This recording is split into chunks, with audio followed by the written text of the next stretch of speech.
نخرجنكم من أرضنا أو لتعودن في ملتنا فأوحى إليهم ربهم لنهلكن الظالمين ولنسكننكم الأرض من بعدهم ذلك لمن خاف مقامي وخاف وعيد। আল্লাহ বলছে সেই সময়কার সত্যাগ্রহীরা তারা আমার নবী রসুলদেরকে হুমকি দিয়েছিল, আমরা তোমাদেরকে আমাদের এলাকা থেকে তাড়িয়ে দেব, আমরা তোমাদেরকে আমাদের দেশ থেকে বার করে দেব। কেন? অন্যায়টা কি বলো? কেন তোমরা এক আল্লাহর কথা বলবে বলো? কেন তোমরা মানুষে মানুষে ভ্রাতৃত্ব বন্ধনের কথা বলবে বলো? কেন তোমরা একে অপরের সুখে পাশে দাঁড়াবার কথা বলবে বলো? কেন তোমরা একে অপরের দুঃখটা বন্টন করে নেবে বলো? এই প্রসেসে তোমরা যদি চলো তাহলে তোমাদেরকে আমাদের দেশ থেকে বার করে দেব। আর যদি থাকতে হয় আউলাতাউদুন্না ফি মিল্লাতিনা, যদি আমাদের দেশে থাকতে হয় আমাদের ধর্ম অবলম্বন করতে হবে, আমাদের মতো হয়ে থাকতে হবে, আমরা যেটা করব সেটা করতে হবে। এই হুমকি নবী রসুলদেরকে দেওয়া হয়েছিল। আল্লাহ বলছে যখন সত্যাগ্রহীরা নবী রসুলদেরকে এ হুমকি দিয়েছিল তখন আমি আমার রসুলদের কাছে ওহী পাঠিয়েছিলাম। ফাআউহা ইলাইহিম রাব্বুহুম লানুহলিকান্নায যালিমিন। ওগো আমার নবী রসুল, তোমরা চিন্তা করো না, তোমরা টেনশন করো না, আমি অত্যাচারীদের ধ্বংস করব, কেউ আটকাতে পারবে না। যারা ইতিহাস পড়েছে, যারা কোরআন পড়েছে তারা জানে আমি আল্লাহ কিভাবে অত্যাচারীদের ধ্বংস করেছি। ফেরাউনের মতো অত বড় শাসককে জ্যোতিষী যখন বলল তোমার রাজ্যে এমন একটা ছেলে জন্মগ্রহণ করবে যে ছেলেটা তোমার রাজত্বটাকে ভেঙে টুকরো টুকরো করে দেবে, ফেরাউন তার ক্ষমতার অহংকারে গোটা এলাকায় মন্ত্রী মিটিং ডেকে আপনার হুকুম জারি করে দিল, প্রত্যেকটা বাড়ি বাড়ি এনপিআর করো, মানে প্রত্যেকটা বাড়ি বাড়ি খোঁজ নিয়ে দেখো কোন বাড়িতে অন্তঃসত্ত্বা আছে। সব বাড়ি নোট হয়ে গেল, যে বাড়িতে মেয়েরা অন্তঃসত্ত্বা আছে সেখানে দুটো করে সিকিউরিটি গার্ড লাগিয়ে দেওয়া হলো এবং বলে দেওয়া হলো তোমাদের ডিউটি ওই বাড়িতে অতদিন পর্যন্ত যতদিন বাচ্চা প্রসব না হচ্ছে, বাচ্চা প্রসব হয়ে যাওয়ার পরে যদি দেখো কন্যা সন্তান কিছু বলার দরকার নাই, চলে আসবে। আর যদি দেখো পুত্র সন্তান, কোরআন বলেছে এক পারা ইউদাব্বিহুনা আবনাকুম ওয়া ইস্তাহয়ুনা নিসাকুম, তোমাদের পুত্র সন্তানগুলোকে জবাই করেছিল আর কন্যা সন্তানগুলোকে জীবিত ছেড়ে দিয়েছিল। এইভাবে হাজার হাজার নবজাতক পুত্র সন্তানগুলোকে জবাই করেছে। কিন্তু আল্লাহ যাকে দিয়ে তাকে ধ্বংস করবে, সেই মূসাকে তার ঘরে মানুষ করে তার ঘরে বড় করে তাকে নবুয়ত দান করেছে। সে যখন তার কাছে দিনের দাওয়াত পৌঁছাতে গেছে তখন তার সঙ্গে টকরাও শুরু হয়েছে। আল্লাহ একদিন মূসা নবীকে রাতের অন্ধকারে ওহী করলো, তুমি তোমার অনুগামীদেরকে নিয়ে এলাকা ছেড়ে চলে যাও। মূসা নবী তার অনুগামীদেরকে নিয়ে চলে যায়। রাস্তায় যেতে যেতে চৌরাস্তার মোড় পড়ে যায়। অনুগামীরা বলে ওগো মূসা এবার কোন দিকে যাব বলো। মূসা নবী একটা রাস্তা দেখিয়ে দিল। সেই রাস্তায় যেতে যেতে রাস্তাটা সমুদ্রের ধারেতে শেষ হয়ে যায়। এবার মূসা নবীর অনুগামীরা বলছে ভাই ভাই মূসা তুমি কি করলে বলো, ওখানে মার খাচ্ছিলাম, যা হচ্ছিল, এখন তো সামনে তাকালেও মৃত্যু, কারণ সামনে সমুদ্র, হয় সমুদ্রে ঝাঁপ দিয়ে আত্মহত্যা করতে হবে, নচেত ফেরাউন খবর পেয়ে গেছে সশস্ত্র বাহিনী নিয়ে ফেরাউন ছুটে আসছে, এসে গেলি আমাদের কচকচ করে জবাই করবে।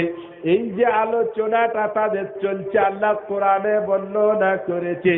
ফালাম্মা তারা আল জামান ক্বালা আসহাবু মূসা ইন্না লামুদরাকুন ক্বালা কাল্লা ইন্না মাইয়া রাব্বি সায়াহদিন।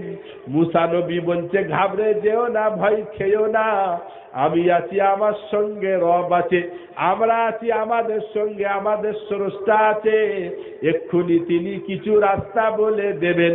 কুরআন বলছে ফাউহাইনা ইলা মূসা আনিদরিব বিআসাকাল বাহর ফানফালাকা ফাকানা কুল্লু ফিরকিন কাত-তাউদিল আযীম। আল্লাহ বলছে আমি মূসা নবীকে বললাম তোমার হাতের লাঠিটা সমুদ্রে মেরে দাও। লাঠি মারার সাথে সাথে জিটি রোড তৈরি হয়ে যায়। মূসা নবীকে বলা হয় তোমার অনুগামীদেরকে নিয়ে ওই পারে চলে যাও। অনুগামীদের নিয়ে যখন মূসা নবী একেবারে সমুদ্রের মিডিল পয়েন্টে, তখন ফেরাউন সমুদ্রের ধারে এসে পৌঁছে যায়। ওই পালাচ্ছে, চলো চলো, ধরো ধরো ধরো। ফেরাউন পিছনে ধাওয়া করেছে। মূসা নবী আর তার উম্মতেরা যখন সমুদ্রের ওই পাড়েতে উঠে যায়, তখন আপনার এই সমস্ত ফেরাউন তার সশস্ত্র বাহিনী নিয়ে তারা একেবারে সমুদ্রের মিডিল পয়েন্টে পৌঁছে যায়। এই আসসালামু আলাইকুম। একটা বাচ্চা স্ত্রী আছে, যে তার অভিভাবক আছেন, বাচ্চাটা নিয়ে যাবেন, বাচ্চাটা একটু চিঠা পাচ্ছে না। ভাই এসে নিয়ে যান, বাচ্চারা কাউকে খুঁজে পাচ্ছে না।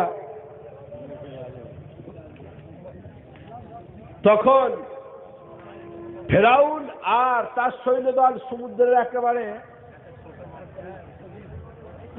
একেবারে মিডিল পয়েন্টে, আর মূসা তার উম্মতেরা ওই পারে তখন উঠে গেছে। এবার আল্লাহ তাআলা অর্ডার করলো সমুদ্রকে, তোমার ডিউটি কি? বলে আমার ডিউটি প্রবাহমান, চালু হয়ে যাও। সমুদ্রের পানি মিশে যায়, ঢেউ উত্তাল। এবার ফেরাউন উঠছে আর ডুবছে, নাক দিয়ে পানি ঢুকছে, মুখ দিয়ে বার হচ্ছে। এই যে দৃশ্যটা ফেরাউনের আল্লাহ কোরআনে বর্ণনা করেছে 11 পারায়। মুসলিম সমাজ সব পড়বে, খালি কোরআন পড়বে না। 11 পারা।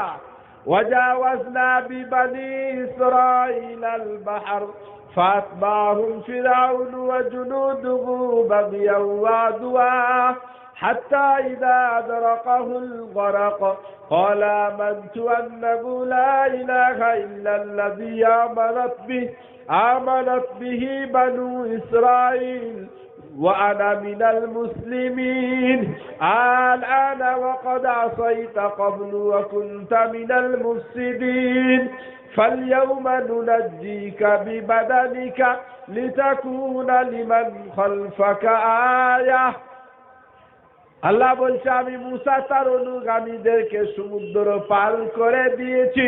ফেরাউন আর তার সৈন্য দলেরা যারা শত্রুতা পোষণ করে মূসা নবী আর তার উম্মতের পিছনে ধাওয়া করছিল, তাদেরকে সমুদ্রের মিডিল পয়েন্টে চুবুচ্ছি, ডুবুচ্ছি। যখন ফেরাউনের নাক দিয়ে পানি ঢুকে, মুখ দিয়ে বার হচ্ছে, তখন তার রাজত্বের নেশা কেটে গেছে, তখন তার ক্ষমতার নেশা কেটে গেছে, তখন সে বুঝতে পেরেছে আমার উপরেও কেউ আছে। তখন সে কাঁদছে আর বলছে এবার আমি বুঝতে পেরেছি বনি ইসরাইলের রাজ্যে রবের উপরে ঈমান এনেছিল, আমি সেই রবের উপরে ঈমান আনিতেছি। ওয়া আনা মিনাল মুসলিমিন, আর আমি আজকে আত্মসমর্পণ করিতেছি। আল্লাহ বলছে ওরে হতভাগা, ঠেলাই পড়েছ, বলছো ঈমান আনছি, আত্মসমর্পণ করছি। না না না, এখন আর তোমার ঈমান গ্রান্টেড হবে না।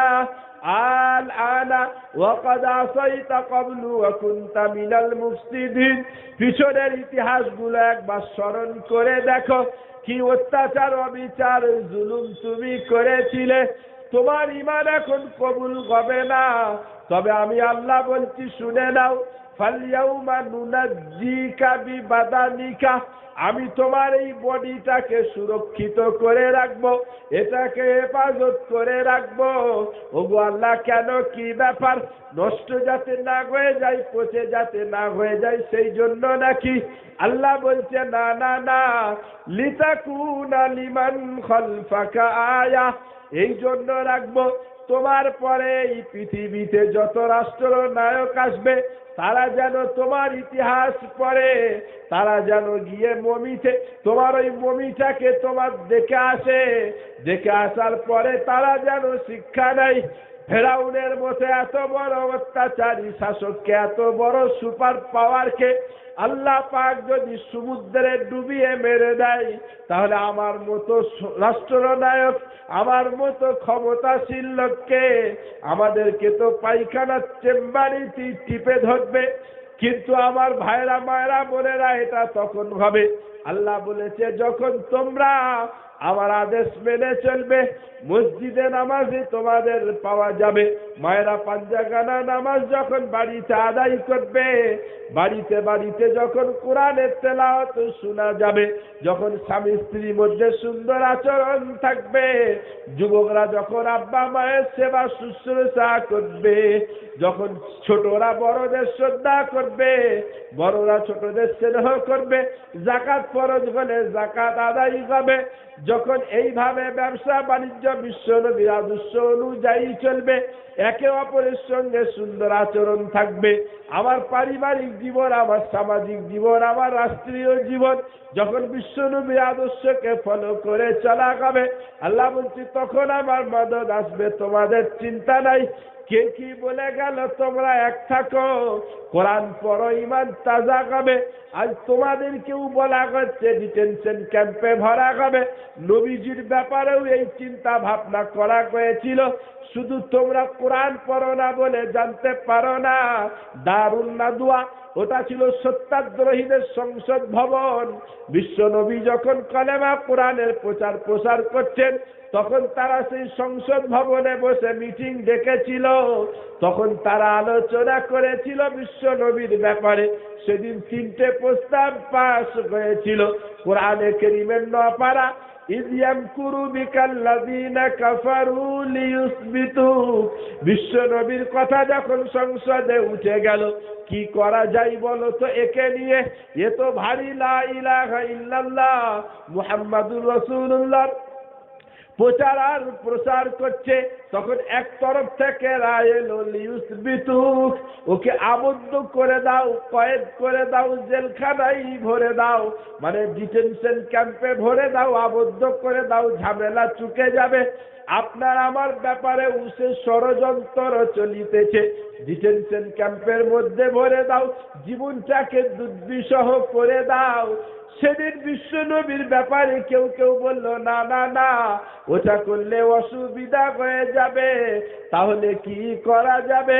আর এক তরফ থেকে একটা রায় এলো কি, আউ ইউখরিজুক, বললে এক কাজ করো, আউ ইয়াকতুলুক, ওকে কতল করে দাও, মার্ডার করে দাও, তাহলেই ঝামেলা চুকে যাবে, না থাকবে বাঁশ, না বাজবে বাঁশি।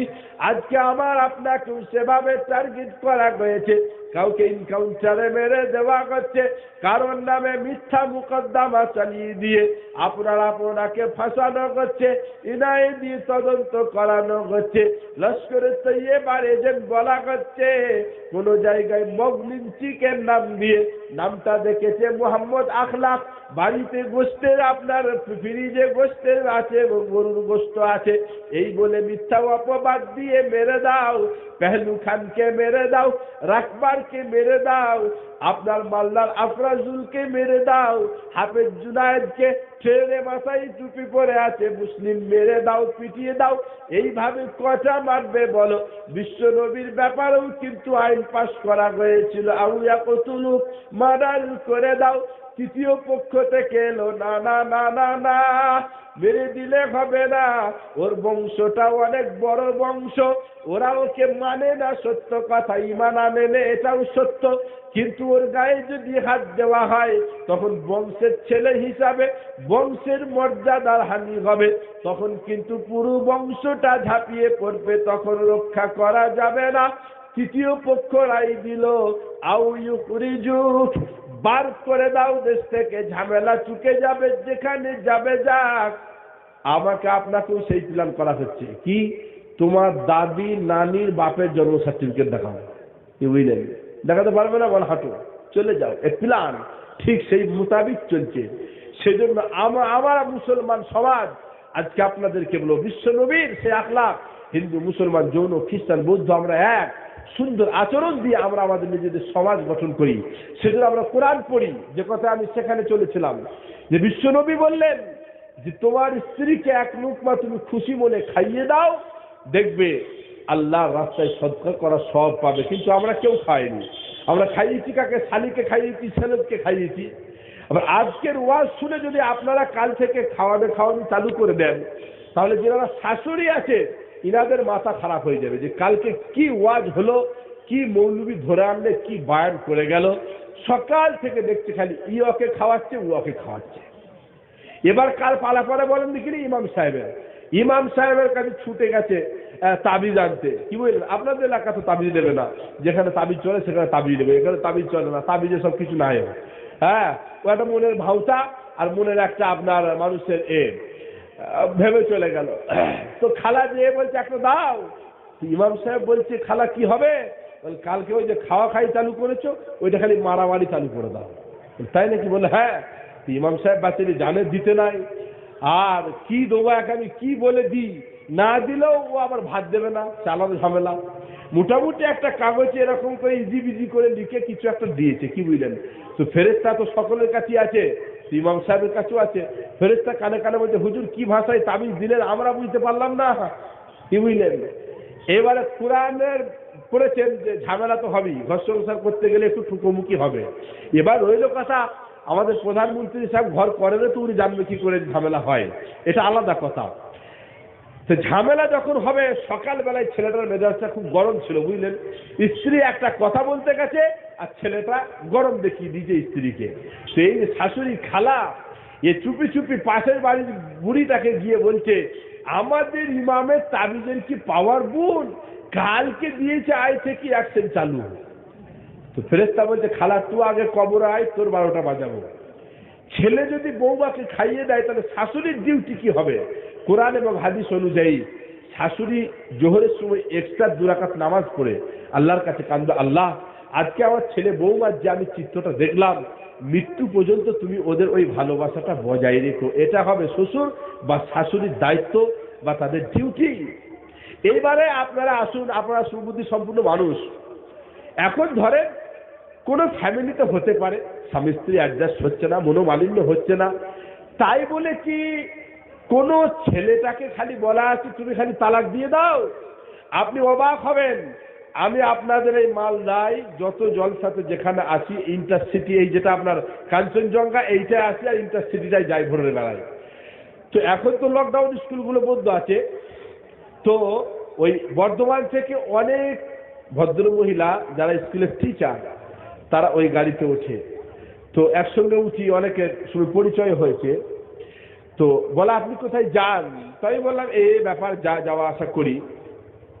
তো যখন এটা চলছে তখন আমাকে জিজ্ঞাসা করছে যে এটা কি ব্যাপার বলেন তো। তাহলে ব্যাপারটা কিছুই নয়, শুধুমাত্র আপনার একটা যেমন লোক শুনে মাতাল হয়, তো আমাদের টিভি টেলিভিশনগুলো এখন শুনে মাতাল হয়েছে, পড়াশোনা কেউ করে নাই। তো এক ভদ্রমহিলা বলল আমি বাংলা পড়ছিলাম, তো আমি অত্যন্ত খুশি যে আপনাদের ধর্মে এত সুন্দর পদ্ধতিতে ডিভোর্সের কথা বলা আছে, পৃথিবী তার অন্য কোথায় আছে নাকি আমার জানা নাই। এটা একটা হিন্দু বোন আমার বলছে, বলেন সুবহানাল্লাহ। কেন বলছে? আমরা মিস ইউজ করেছি, আমরাও সরকারকে বলবো যে অপব্যবহার করবে আপনি তার জন্য আইন করুন। কিন্তু আপনি চৌরাস্তার মোড়ে পৌঁছে গেছেন, একেবারে সব সিগন্যাল লাইট জ্বলছে, রেড লাইটে আপনি গাড়ি ঢুকিয়ে দিয়েছেন, আপনার তো ফাইন হবেই না? হবে না? হবে। এখন আপনার ফাইন হয়েছে বলে আপনি যদি বলেন এই ল্যাম্প পোস্ট রাখারই দরকার নাই, জিসিপি দিয়ে উপরে তুলে দেবো, তাহলে এটা বুদ্ধিমানের কাজ হবে না বোকামির কাজ হবে? তাহলে আপনি ভুল করেছেন, তার মাসুল আপনাকে দিতে হবে।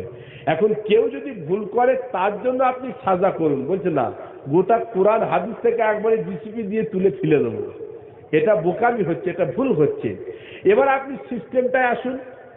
যদি কোনো স্বামী স্ত্রী সেটিং না হয়, তাহলে ছেলেটারও তো কিছু ডিউটি আল্লাহ দিয়েছে, সেটা কোরআনই বলেছে আল্লাহ 5 পারা, ওয়াল্লাতি তাখাফুনা নুশুজাহুন্না ফাইযুহুন্না ওয়াহজুরুহুন্না ফিল মাদাজি'i ওয়াদরিবুহুন্না ফাইন আতানাকুম ফালা তাবগু আলাইহিন্না সাবিলা ইন্নাল্লাহা কানা আলিয়ান কাবীরা। আল্লাহ বলছে যারা আমার কোরআনকে বদনাম করতে চায়, যারা ইসলামকে কলঙ্কিত করতে চায়, আজকে যুবকদেরকে কোরআন শোনাও, তাদের সামনে কোরআন তুলে ধরো।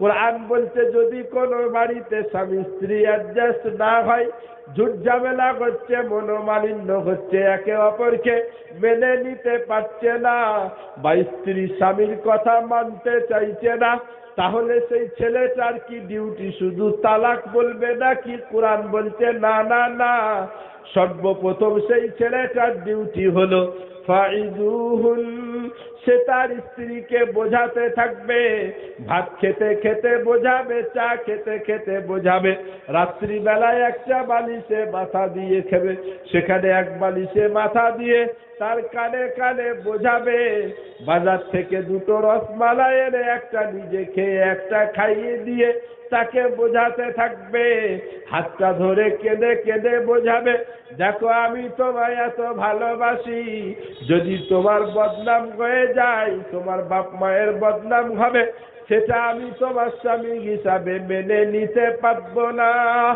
এইভাবে সে বোঝাতে থাকবে তার স্ত্রীকে বেশ কিছুদিন বোঝানোর পরেও দেখছে স্ত্রী লাইনে আসছে না। ওগো আল্লাহ, তাহলে এবার ছেলেটা কি করবে? তালাক দেবে নাকি? কোরআন বলছে না না না, এখন কোথা তালাক দেবে? এখন সেই ছেলেটা আবার দ্বিতীয় রাস্তা অবলম্বন করবে। ওগো আল্লাহ, কি রাস্তা? কোরআন বলছে ওয়াহজুরুহুন্না ফিল মাদাজি'i, সে তার স্ত্রীর কাছ থেকে বিছানাটা আলাদা করে নেবে, কিংবা স্ত্রীর বিছানাটা তার নিজের বিছানা থেকে একটু আলাদা করে দেবে। কারা বলছো বলো ইসলামে নারীর ইজ্জত নাই, সম্মান নাই? এসো তোমাদেরকে নারীর ইজ্জত শোনাবো। মুফাসসিরিনে কেরামেরা লিখেছেন বিছানাটা আলাদা করতে বলা হয়েছে, কামরাটা নয়। একটা কামরার ভিতরেই স্বামী স্ত্রী নিজের বিছানাটা একটু আলাদা করে নেবে, যাতে করে স্ত্রী বুঝতে পারে আমার স্বামী আমার উপরে কতটা অসন্তুষ্ট আছে, কতটা নারাজ আছে। অন্য কামরায় কেন নয় বলেন? বাড়িতে আব্বা আছে, মা আছে, ছোট ভাই আছে, ছোট বোনটা আছে, বড় ভাই বড় ভাবি আছে, তাহলে সকলে জানতে পারবে এদের দুজনার সেটিং নাই, কলহ বিবাদ চলিতেছে। হয়তো সেই মেয়েটার সম্পর্কে খারাপ ধারণা তোমার বাড়ির ফ্যামিলির অন্যান্য লোকেদের জন্মাবে। একটা নারীর ইজ্জত নষ্ট হবে, নারীর সম্মান নষ্ট হবে। ইসলাম বলেছে এভাবে নারীর সম্মান নষ্ট করা যাবে না। আপনি বেশ কিছুদিন ওইভাবে একটু বিছানা আলাদা করে শুলেন, তারপরেও দেখছেন স্ত্রী লাইনে আসছে না। এরপর আপনি কি করবেন? এরপরে কোরআন বলেছে ওয়াদরিবুহুন, এক আর থাপ্পড় স্বামী স্ত্রীকে সাবধান করার জন্য দিতে পারে। মারটা লাগবে কম, আওয়াজ হবে বেশি। আর নাহলে আমরা এমন মার মেরেছি একেবারে 6 মাস বেডে শুইয়ে দিয়েছি। ইসলাম বলেছে চলবে না। এক আর থাপ্পড় আপনাকে সাবধানতার জন্য দিতে বলা হয়েছে। অ্যাকচুয়ালি এই আয়াতটা অবতীর্ণ হয়েছিল হাবিবা বলে এক ভদ্র মহিলা, এর বিয়ে হয়েছে সাদ বিন রবির সাথে। তো ঘর সংসার করতে গিয়ে যখন ঠুকোমুকি হয়েছে, হযরতে সাদ হাবিবার গালে একটা থাপ্পড় মেরে দিয়েছে। হাবিবা কেঁদে কোকিয়ে একবারে বাপের ঘর, তোমার জামাই আমাকে মেরে দিয়েছে, গাল ফাটিয়ে দিয়েছে, দাঁত গুড়িয়ে দিয়েছে, যেটা হয়। শ্বশুর আর দেখলো না, বলে চল তাহলে সুপ্রিম কোর্টে, একেবারে বিশ্ব নবীর দরবারে। নবীজির কাছে গিয়ে যখন জানালো, তখন বিশ্ব নবীর কাছে এ আয়াত ছিল না। তখন বিশ্ব নবীর চোখের সামনে ভাসছে কোরআনের আয়াত, কিসাস, বদলা। বিশ্বনবী বললেন হাবিবা, তুমি যদি তোমার স্বামীকে ক্ষমা করে দাও সবের উত্তম। আর যদি তোমার মনে হয় না ক্ষমা হবে না, তাহলে যতটা জোরে তোমাকে একটা থাপ্পড় মেরেছে তুমি গিয়ে ঠিক অতটাই জোরে ওই জায়গায় তোমার স্বামীকে একটা থাপ্পড় মেরে নাও। তো এবার মারামারিটা কেমন হবে বলেন দেখিনি? সুপ্রিম কোর্টে রায় দিচ্ছে, তো হাবিবা ওইখানেই কাপড় গোটা চাল, দেখ মারামারি কাকে বলে। বিশ্বনবীর কামরা থেকে বেরিয়ে একটু গেছে আর এই আয়াতটা অবতীর্ণ হলো। বিশ্বনবী সাহাবী